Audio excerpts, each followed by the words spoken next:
நண்பர்கள் அனைவருக்கும் வணக்கம். களமெட்டில் இன்றைக்கி வழக்கறிஞர் பாசறை ஒரு பெரிய சம்பவம் ஒன்று பண்ணியிருக்கு.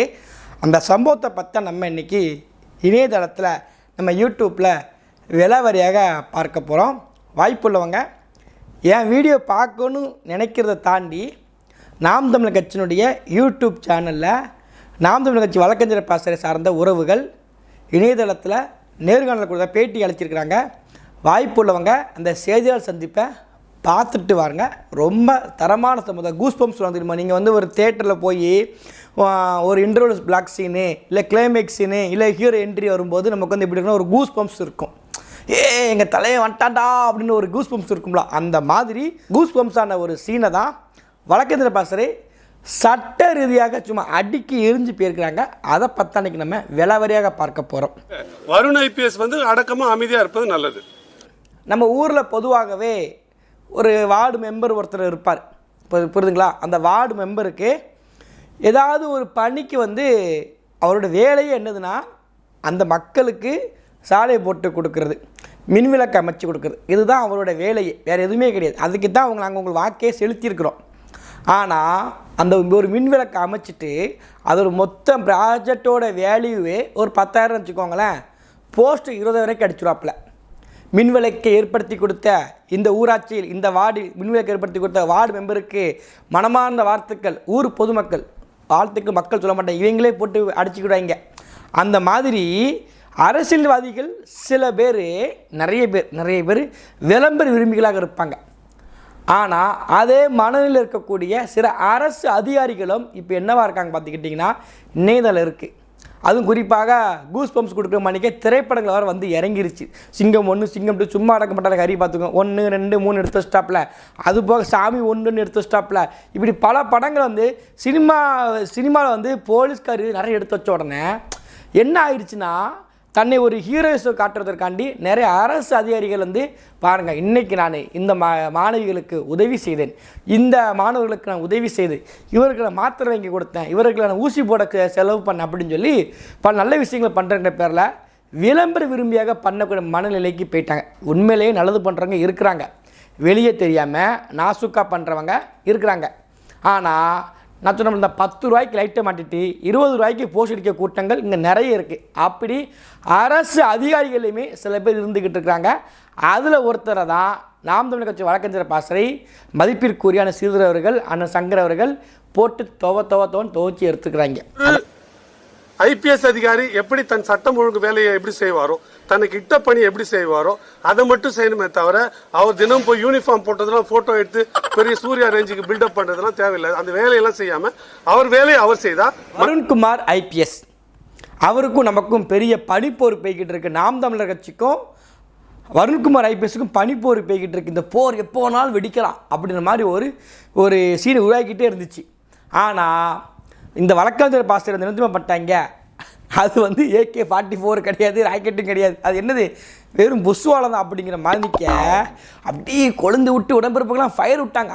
நீங்கள் வாங்க, வருண்குமார் விடவே மாட்டாப்பில், ஒரு பெரிய அதிகாரி, நேர்மையான அதிகாரி, அவர் மாதிரி ஒழுக்கமான அதிகாரி யாருமே இருக்க மாட்டாங்க அப்படி இப்படி சொல்லி என்ன பண்ணாங்கன்னா இணை ஊப்பிகள் முழுக்கவே ஃபயர் விட ஆரம்பிச்சிட்டாங்க. அப்படியே ஃபயர் விட்ட உடனே ஐயாவுக்கு அப்படியே பொங்கல், நம்ம ஒரு பெரிய அதிகாரி, நம்ம தட்டி கேட்க முடியும். நாம் தமிழர் கட்சி நடக்கிற அநீதியை தட்டி கேட்பதற்கு யாருமே கிடையாது, நான் மட்டும் தான் இருக்கேன்னு சொல்லி மனதோட யாரோ நம்ப வச்சிட்டாங்க. அப்போ நம்மள உடனே நான் எப்பேற்பட்ட சட்டத்துக்கு உட்பட்டோம், இந்த கைவர்கள் மீது நான் நடவடிக்கை எடுத்தே ஆகுங்க, சட்டத்தை நாடே தீருவாங்கன்னு சொல்லி ஐயா பயங்கரம் பேசியிருக்காப்புல. அவருக்கு இருக்கிற திறமை என்னவென்றால் என்ன வேணாலும் செய்யக்கூடிய ஆற்றல் பெற்றவர். ஒருவரை குற்றவாளியாக ஆக்க முடியும், குற்றவாளியிலிருந்து எடுக்கக்கூடிய ஆளும் தெரியும். மேலே படப்படப்படன்னு போனோம், பெரிய வீடு நினச்சிட்டோம், கீழே பார்த்தா புஷ்வானம் இருந்திருக்கு. இதுதான் அங்கே நடந்திருக்கு. அதாவது கேட்கக்கூடிய கேள்வி நியாயமான கேள்வி. பொதுவாகவே இந்த கருத்து சுதந்திரம், ஃப்ரீடம் ஆஃப் ஸ்பீச்சுன்னு சொல்லுவாங்க தெரியுமா, அந்த இது பொதுவாக ஒரு குறிப்பிட்ட நபர்களுக்கு இந்திய அரசியலமைப்பு சட்டமே கொடுக்கலை. நான் இன்னும் சொல்கிறேன், எங்கள் வரிப்பணத்தில் ஐபிஎஸ் அதிகாரியாக பொறுப்பு இருந்துக்கிட்டு அவர் வேலையை செய்கிறார். அவர் சட்டத்து வேலையை அவருக்கு சட்டப்படி அவர் செய்ய வேண்டிய கடமையை செஞ்சுட்டு அதன் மூலமாக இவர் ஏதோ பெரிய உலகத்துலாம் லோகல் ரட்சகர் மாதிரியும் ஒரு குற்றம் செஞ்சவனை தண்டிக்க வேண்டியது ஒரு ஐபிஎஸ் அதிகாரியோட வேலை. என்ன புதுசாக சொல்கிறேன், எல்லாருக்கும் பேச்சுரிமை இருக்குது, என்ன புதுசாக சொல்கிறேன் உங்களுக்கு கேள்விகளும். இந்திய அரசியலமைப்பு சட்டம் ஆர்டிக்கல் 33 என்ன சொல்லுதுன்னா, ஆர்மடு ஃபோர்ஸஸ் சொல்லுவாங்க. அதாவது இந்த ஆர்மி, போலீஸ்காரங்க, நேவியில் இருக்கக்கூடியவங்க, கடற்படை, அப்புறம் விமானப்படை, அதுபோக துணை ராணுவம், இந்த என்ஐஏ, இந்த ரா அமைப்பு, சிபிஐ, இந்த மாதிரி அமைப்பில் இருக்கக்கூடியவங்க, அதுபோக தொழில்நுட்பம் தெரியுமா, தொழில்நுட்பத்தில் மத்திய இந்த பாதுகாப்புத்துறை இருப்பாங்களா, அவர்களுக்கெல்லாம் ஃப்ரீடம் ஆஃப் ஸ்பீச் கிடையாது. கருத்து சுதந்திரம் நான் பேசுகிற மணிக்கு அவங்க பேச முடியாது. காரங்க தனக்கு ஒரு அரசு அதிகாரி, மக்களை பாதுகாக்கக்கூடியவங்க, அவங்க என்னென்னா நான் பேசுகிற மணிக்கே, இந்த பாலா பேசிக்கிட்டு இருக்க மணிக்கவோ, இந்த வீடியோ பார்த்துட்டு இருக்க நீங்கள் பேசிகிட்டு இருக்க மாதிரியோ அவங்க பேச முடியாது. இந்திய அரசியலமைப்பு சட்டமே சொல்லியிருக்கு. அவங்கள ரெஸ்ட்ரிக்ஷன் பண்ணி யார் பண்ணியிருக்காங்கன்னா, கட்டுப்படுத்துது பாராளுமன்றம். இந்திய பாராளுமன்றம் அவர்களுக்கான கட்டுப்பாடை விதிக்குது. அப்போ நீங்கள் பேசுகிற மணிக்க, நான் பேசுகிற மணிக்க மதிப்பிற்குரிய வருண்குமார் ஐபிஎஸ் அவர்கள் பேச முடியாது. ஒரே குழப்பமா இருக்கியா?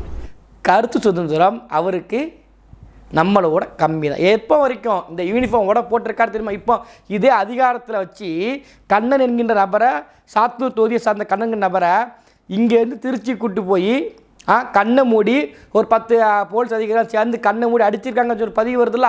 நீதிமன்றத்தை நம்புறவங்க, சட்டத்தை நம்புறவங்க ஏன் கைது பண்ணவங்கள கண்ணை கட்டி வச்சு நைட்டு பூரா அடிச்சிங்க? இதுதான் நீங்க சட்டத்தை நம்புற விதமா நான் கேட்கறேன். இவர் இந்த கண்ணவர்கள் அடிப்பதற்கு தைரியம் வந்துச்சுன்னா, இந்த உடுப்பு காய்க்கு உடுப்பு போட்டிருக்காங்களோ அந்த உடுப்பு இருக்கிற வரைக்கும் தான் அவர்களுக்கான அந்த அதிகாரத்தை செலுத்த முடியும்.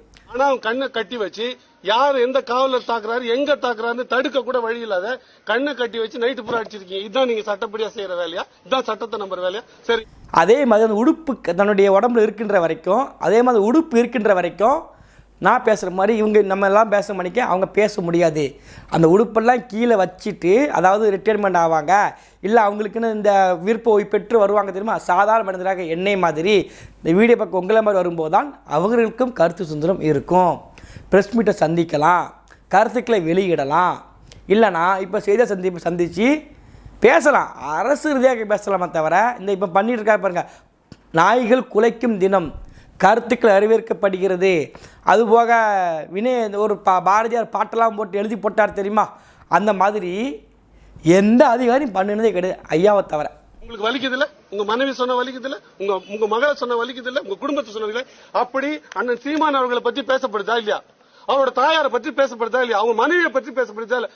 எது மாதிரி அது 4-5 வயசு குழந்தைய பற்றி பேசப்படுதா இல்லையா? அதை பற்றி புகார்கள் இருக்குதா இல்லையா? அண்ணன் சிறிதவர்கள் கேட்கக்கூடிய கேள்வி நியாயமானது. நீங்கள் உங்களுடைய மனைவி உங்கள் குடும்பத்தை போய் பேசும்போது நடவடிக்கை எடுக்கிறீங்க, வாழ்த்துக்கள், நடவடிக்கை எடுக்கணும். அது உங்கள் மனைவி கிடையாதுங்க. யாருடைய பெண்களை பற்றியுமே யாரை பற்றியுமே யார் தப்பாக பேசினாலுமே அவர்கள் மீது சட்டப்படி நடவடிக்கை எடுக்கணும், மாற்றுக்கிறது கிடையாது.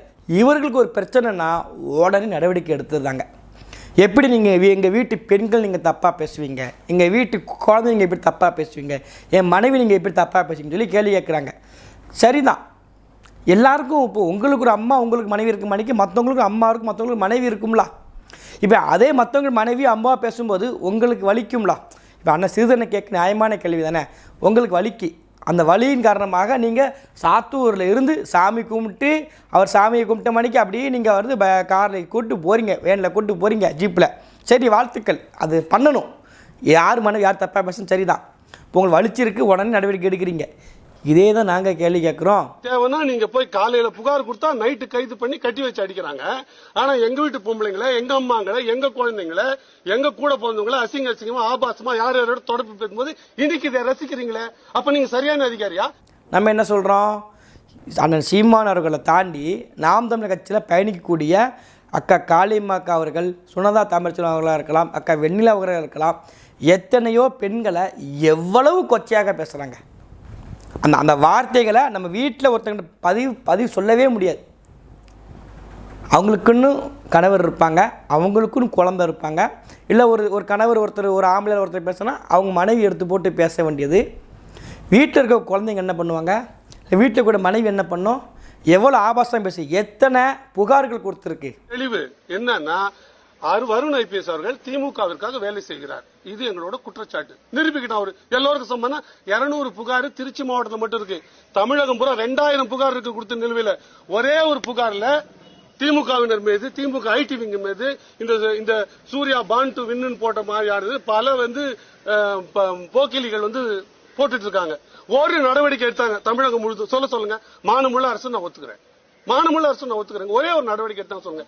ஏன் ஏதாவது ஒரு புகாருக்கு இந்த தமிழ்நாடு காவல்துறை மதிப்பிற்குரிய ஸ்டாலினுடைய அரசு இப்படி அவதூறாக பரப்புனதில் உங்களை ஐயா கருணாநிதி பற்றி பேசினா, ஐயா ஸ்டாலினை பற்றி பேசினா, உதவி ஸ்டாலினை பற்றி பேசினா உடனே நடவடிக்கை எடுக்கக்கூடிய இந்த தமிழ்நாடு காவல்துறையை நம்ம வீட்லேயும் பெண்கள் இருக்காங்க. நம்மளை எவ்வளோ கொச்சையாக பேசுகிறோம், நம்ம பதிவு பண்ணுறோம். இதே டிஎன் போலீஸை டேக் பண்ணி இப்படி ஆபாசம் பேசி நடவடிக்கை எடுக்குன்னு சொல்கிறோம். ஆனால் அபுபக்கர் ஆட்டுக்கறி சாப்பிட்டு பதிவு போட்டால் இந்த பதிவை நீக்கிங்க சொல்லி காவல்துறை மறுப்பு கொடுக்கு. அபுபக்கர் மாட்டுக்கறி சாப்பிட்றது தான் காவல்துறை பார்க்கறதுடைய வேலையாக இருக்கா? திமுக உடன்பிறப்புகள் எவ்வளோ ஆபாசம் பேசிகிட்டு இருக்கேன். திமுக விடுங்க, சங்கி தமிழ் பேசிகிட்டு இருக்கான். சங்கி என்ன நம்பிக்கையில் பேசிகிட்டு இருக்கேன். நாம் தமிழர் கட்சிக்காரங்க பேசின நடவடிக்கை எடுக்கிறீங்க. உங்கள் வீட்டில் பெண்களை பேசின உடனே நடவடிக்கை எடுக்கிறீங்க, உடனே கைது பண்ணுறீங்க, உடனே அவர்கள் சிறையில் அடைக்கிறீங்க, எஃப்ஐஆர் காப்பி போடுறீங்க, உடனே ஸ்பாட்டே எல்லாம் நடந்து முடிஞ்சிருது, எல்லாமே நடந்துருது. இப்போ அதே நாம் தமிழ் கட்சி இருக்கக்கூடிய நிர்வாகிகள் அவங்க அங்கேயும் பெண்கள் இருக்கிறாங்களா? மற்ற கட்சி செய்யாத நாம் தமிழ் கட்சி செஞ்சு காமிச்சிருக்கு. 118 பெண்களை கொடுத்துருக்கலாம். அப்போ அந்த 118 பெண்கள் 50% நாம் தமிழ் கட்சி உறுதிப்படுத்தின கட்சி. அந்த கட்சியில் கூடிய பெண்களை பொதுத்தளத்தில் இருக்கக்கூடிய பெண்கள் எவ்வளோ ஆபாசம் பேசுகிறாங்க. ஒரு நடவடிக்கை நீங்கள் எடுத்திருக்கீங்களா? எடுத்தது கிடையாது. இவ்வளோ தான்.